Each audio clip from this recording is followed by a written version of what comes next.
Hey everyone, I'm Boris. I'm a member of technical staff here at Anthropic, and I created Claude Code.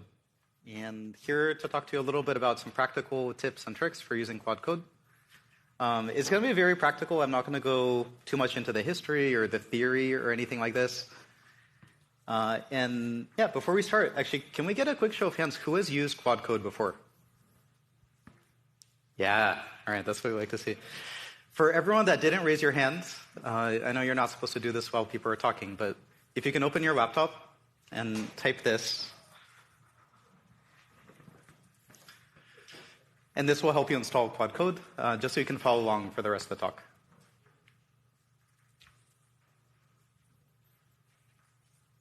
All you need is Node.js. If you have it, this should work.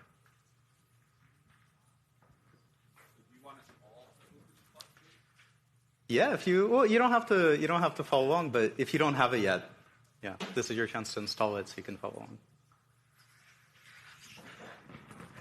So what is Claude Code? Claude Code is a new kind of AI assistant, and there's been different generations of AI assistants for coding. Most of them have been about completing, like a line at a time, completing a few lines of code at a time. Claude Code is not for that. It's fully agentic. So it's meant for building features, for writing entire functions, entire files, fixing entire bugs at the same time. And what's kind of cool about Claude Code is it works with all of your tools. And you don't have to change out your workflow. You don't have to swap everything to start using it. So whatever IDE you use, if you use VS Code or if you use Xcode or if you use JetBrains IDEs, there's some people at Anthropic that you can't pry Vim from their cold, dead hands, but they use Claude Code. Because Claude Code works with every single IDE, every terminal out there. It'll work locally, over remote SSH, over tmux, whatever environment you're in, you can run it. It's general purpose, and this is something where if you haven't used these kind of free-form coding assistants in the past, it can be kind of hard to figure out how to get started, because you open it up and you just see a prompt bar, and you might wonder, like, what do I do with this? What do I type in? It's a power tool, so you can use it for a lot of things, but also because it can do so much, we don't try to guide you towards a particular workflow, because really you should be able to use it however you want as an engineer.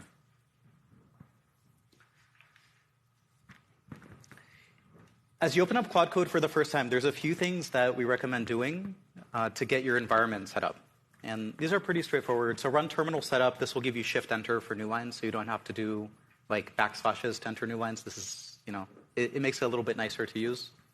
Do /theme to set light mode or dark mode or Daltonize themes. You can do /install GitHub app. So today we announced a GitHub app where you can mention Claude on any GitHub issue or pull request. So to install it, just run this command in your terminal. You can customize the set of allowed tools that you can use so you're not prompted for it every time. This is pretty convenient. For stuff that I'm prompted about a bunch, I'll definitely customize it in this way so I don't have to accept it every time. And something that I actually do is for a lot of my prompts, I won't hand type them into Claude Code.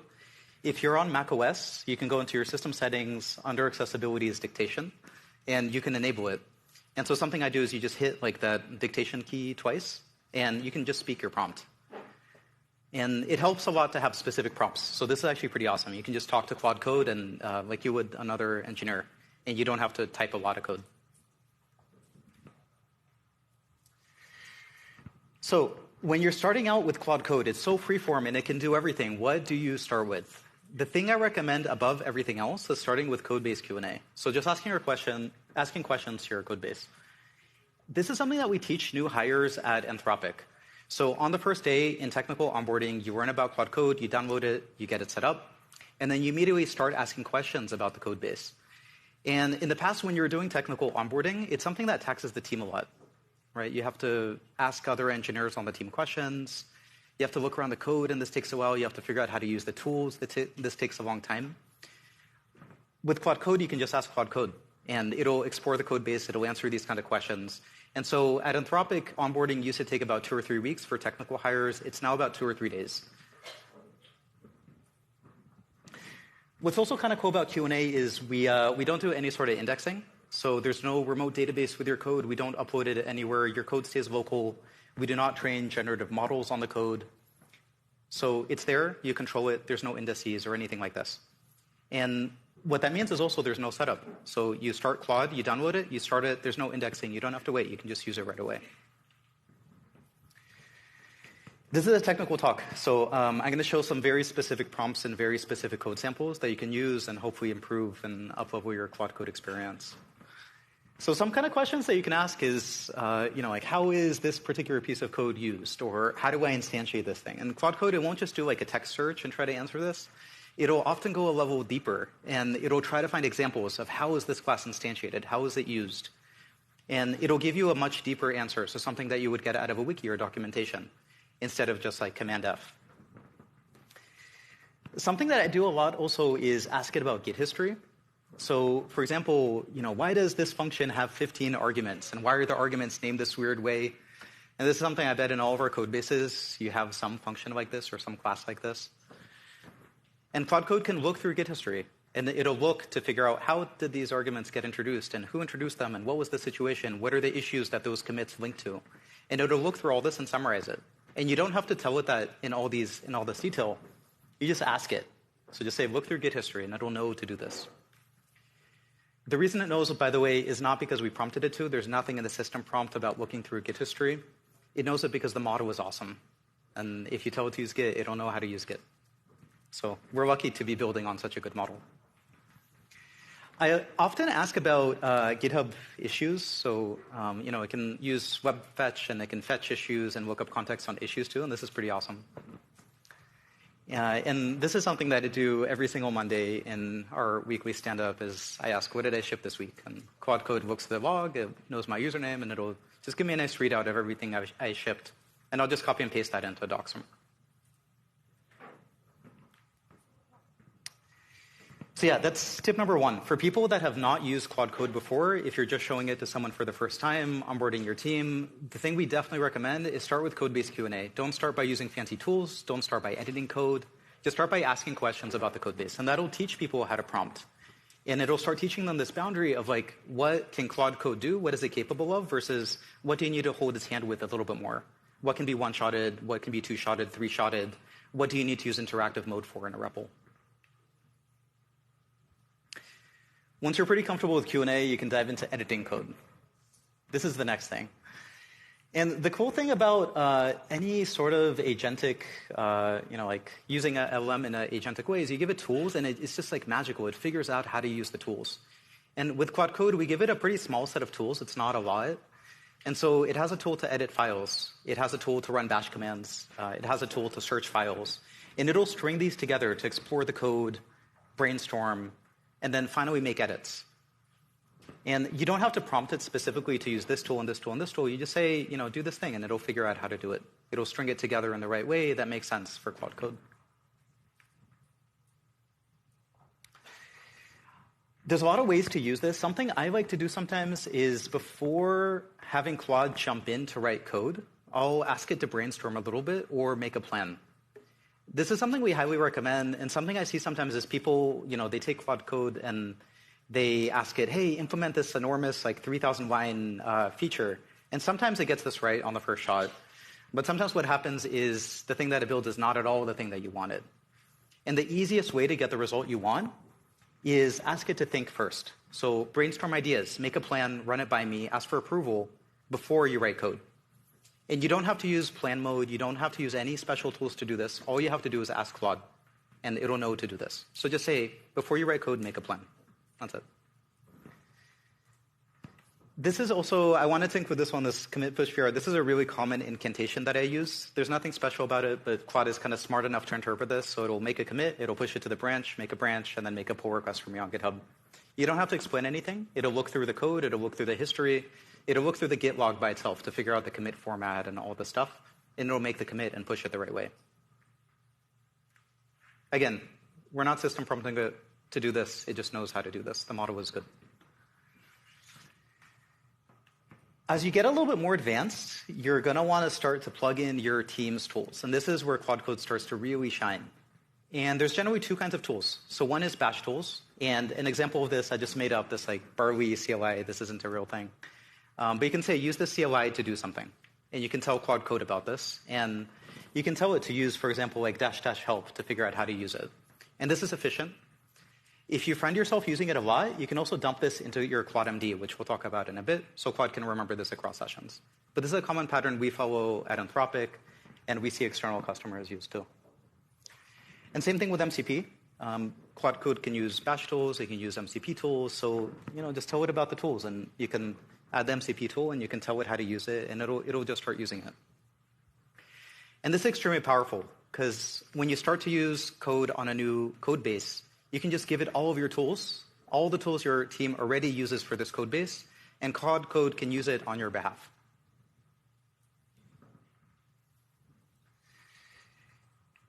There's a few common workflows, and this is the one that I talked about already, so kind of do a little bit of exploration, do a little bit of planning, and ask me for confirmation before you start to write code. These other two on the right are extremely powerful.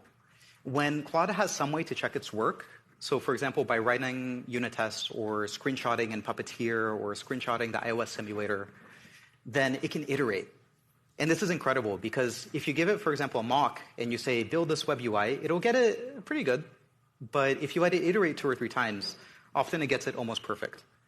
So the trick is give it some sort of tool that it can use for feedback to check its work. And then based on that, it will iterate by itself and you're going to get a much better result. So for whatever your domain is, if it's unit test or integration test or screenshots for apps or web or anything, just give it a way to see its result and it'll iterate and get better. So these are the next steps. Teach Claude how to use your tools and figure out the right workflow. If you want Claude to jump in a code, if you want it to brainstorm a little bit, make a plan, if you want it to iterate, kind of have some sense of that so you know how to prompt Claude to do what you want. As you go deeper, beyond tools, you want to start to give Claude more context. And the more context, the smarter the decisions will be, because as an engineer working in a code base, you have a ton of context in your head about your systems and all the history and everything else. So there's different ways to give this to Claude. And as you give Claude more context, it'll do better. There's different ways to do this. The simplest one is what we call ClaudeMD. And Claude.md is the special file name. The simplest place to put it is in the project root. So the same directory you start Claude in, put a ClaudeMD in there. And that'll get automatically read into context at the start of every session. And essentially, the first user turn will include the ClaudeMD. You can also have a local ClaudeMD. And this one, you don't usually check into source control. So ClaudeMD, you should check into source control, share with your team so that you can write it once and share it with your team. This one, you don't check in. It's just for you. The kinds of things you put in ClaudeMD, it's like common bash commands, common MCP tools, architectural decisions, important files, anything that you would kind of typically need to know in order to work in this code base. Try to keep it pretty short, because if it gets too long, it's just going to use up a bunch of context, and it's usually not that useful. So just try to keep it as short as you can. And for example, in our code base, we have common bash commands, we have a style guide, we have a few core files, kind of things like that. All the other ClaudeMDs, you can put them in other nested child directories, and Claude will pull them in on demand. So these are the ClaudeMDs that will get pulled in automatically, but then also you can put ClaudeMDs in nested directories, and those will get automatically pulled when Claude works in those directories. And of course, if you're a company, maybe you want a ClaudeMD that's shared across all the different code bases, and you want to manage it on behalf of your users, and you can put it in your enterprise root, and that'll get pulled in automatically. There's a ton of ways to pull in context. I actually had a lot of trouble putting this slide together just to communicate the breadth of ways you can do this. But ClaudeMD is pulled in automatically. You can also use slash commands. So this is .claude/commands, and this can be in your home directory, or it can be checked into your project. And this is for slash commands. And over here, we have a few examples of the slash commands that we have in Claude Code itself.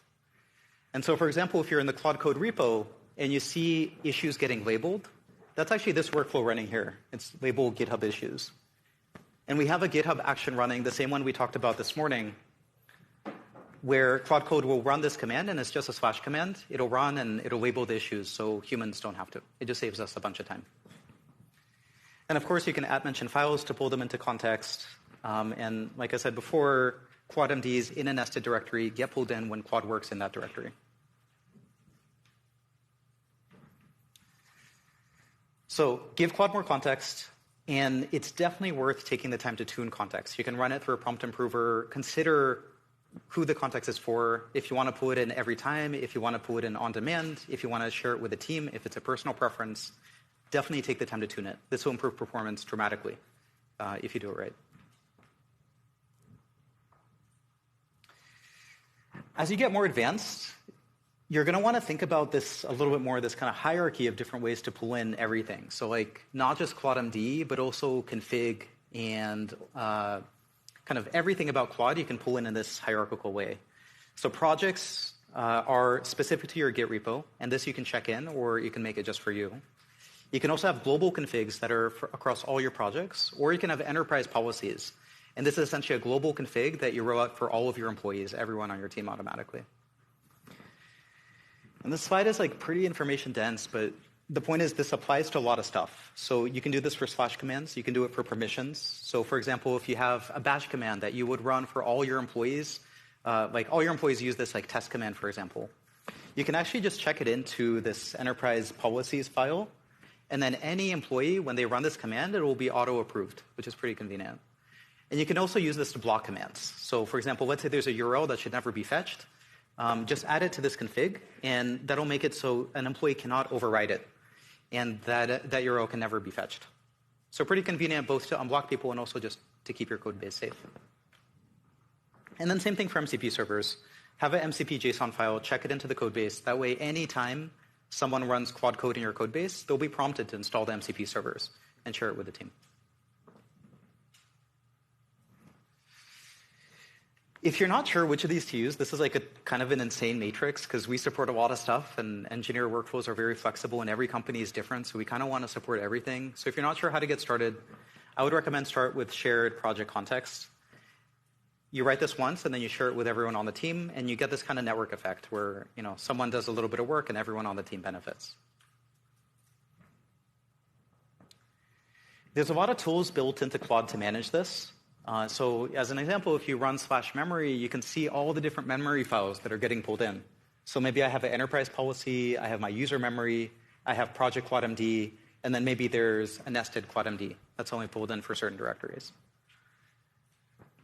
And then similarly, when you do /memory, you can edit particular memory files. When you type # to remember something, you can pick which memory you want it to go to.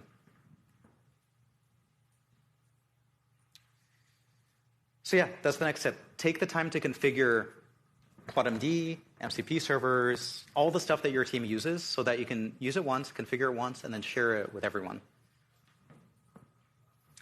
An example of this is in our apps repo for Anthropic. This is like the repo that we have all of our web and apps code in. There's a Puppeteer MCP server, and we share this with the team. And there's an MCP JSON checked in, so any engineer working in that repo can use Puppeteer in order to pilot end-to-end tests and to screenshot automatically and iterate so that every engineer doesn't have to install it themselves.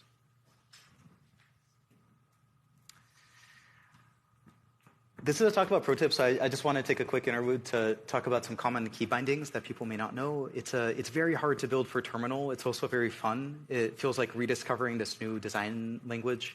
But something about terminals, it's extremely minimal. And so sometimes it's hard to discover these key bindings. And here's just a quick reference sheet. So anytime you can hit Shift-Tab to accept edits. And this switches you into auto-accept edits mode. So bash commands still need approval, but edits are auto-accepted. And you can always ask Claude to undo them later. For example, I'll do this if I know Claude's on the right track, or if it's writing unit tests and iterating on tests. I'll usually just switch into auto-accept mode, so I don't have to OK every single edit. Anytime you want Claude to remember something, so for example, if it's not using a tool correctly and you want it to use it correctly from then on, just type the # and then tell it what to remember, and it'll remember it. It'll incorporate it into ClaudeMD automatically. If you ever want to drop down to bash mode, so just run a bash command, you can hit the exclamation mark and type in your command. That'll run locally, but that also goes into the context window, so Claude will see it on the next turn. And this is pretty good for long-running commands if you know exactly what you want to do, or any command that you want to get into context. And Claude will see the command and the output. You can @mention files and folders. Anytime you can hit escape to stop what Claude is doing. No matter what Claude is doing, you can always safely hit escape. It's not going to corrupt the session. It's not going to mess anything up. So maybe Claude is doing a file edit. I'll hit escape. I'll tell it what to do differently. Or maybe it suggested a 20-line edit, and I'm like, actually, 19 of these lines look perfect, but one line you should change. I'll hit escape, I'll tell it that, and then I'll tell it to redo the edit. You can hit escape twice to jump back in history. And then after you're done with the session, you can start Claude with a resume to resume that session if you want, or -- continue. And then anytime if you want to see more output, hit Control-R. And that'll show you the entire output, the same thing that Claude sees in its context window.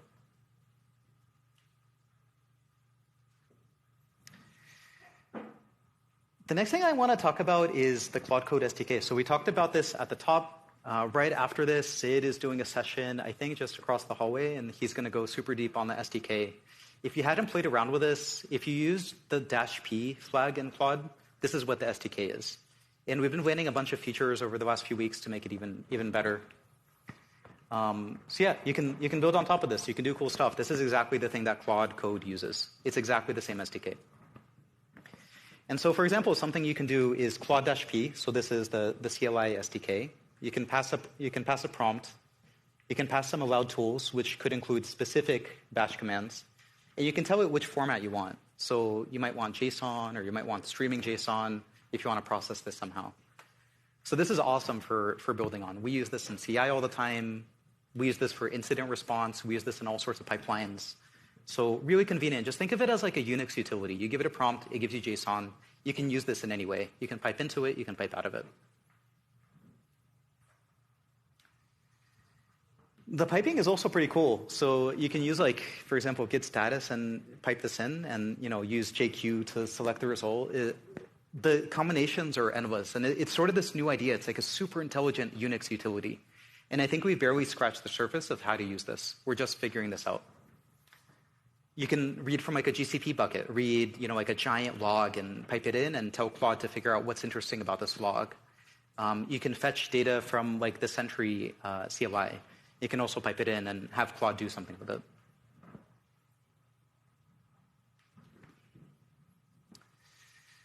The final thing, and this is probably like the most advanced use cases we see, I'm sort of a Claude normie. So I'll have usually like one Claude running at a time, and maybe I'll have like a few terminal tabs for a few different repos running at a time.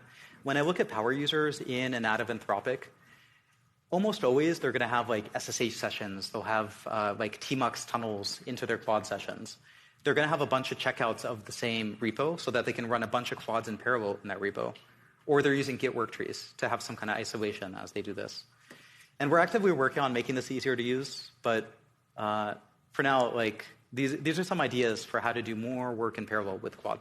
You can run as many sessions as you want, and there's a lot that you can get done in parallel. So yeah, that's it. I wanted to also leave some time for Q&A. So I think this is the last slide that I have. And yeah, if folks have questions, there's mics on both sides. And yeah, we'd love to answer any questions.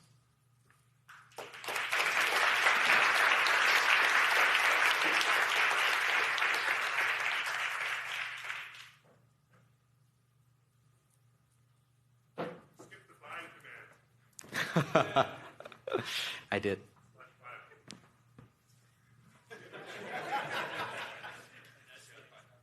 Hey, Boris. Thanks for building Cloud Code. And I was wondering what was the hardest implementation, like part of the implementation for you of building it? I think there's a lot of tricky parts. I think one part that is especially tricky is the things that we do to make bash commands safe. Bash is inherently pretty dangerous, and it can change system state in unexpected ways.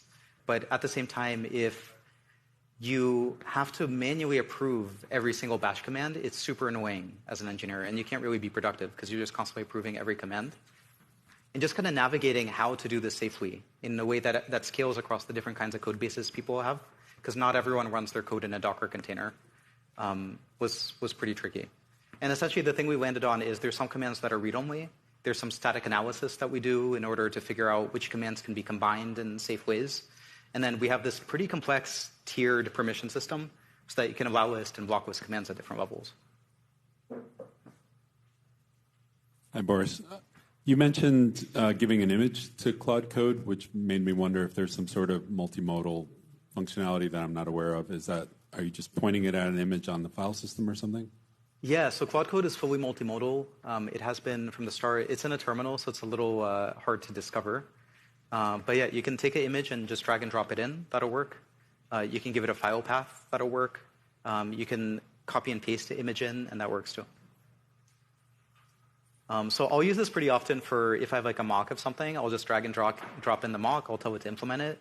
I'll give it a Puppeteer server so it can iterate against it. And yeah, it's just fully automated. Hey, why did you build a CLI tool instead of an IDE? Yeah, it's a good question. I think there's probably two reasons. One is we started this at Anthropic, and at Anthropic, people use a broad range of IDEs. And some people use VS Code, other people use Zed or Xcode or Vim or Emacs. And it was just hard to build something that works for everyone. And so terminal is just the common denominator. The second thing is at Anthropic, we see up close how fast the model is getting better. And so I think there's a good chance that by the end of the year, people aren't using IDEs anymore. And so we want to get ready for this future, and we want to avoid over-investing in UI and other layers on top, given that the way the models are progressing, it may not be useful work pretty soon. Yeah. How much have you, I don't know if this is this on? How much have you used Claude Code for machine learning modeling and almost that AutoML experience? I was curious what the experience has been so far with that. Yeah, I think the question was how much are we using Claude Code for machine learning and modeling? We actually use it for this a bunch. So both engineers and researchers at Anthropic use Claude Code every day. I think about 80% of people at Anthropic that are technical use Claude Code every day. And hopefully you can see that in the product and kind of the amount of love and dogfooding we've put into it. But this includes researchers who use tools like the notebook tool to edit and run notebooks. Okay, very cool. Thank you. All right, I think that's it. Thanks.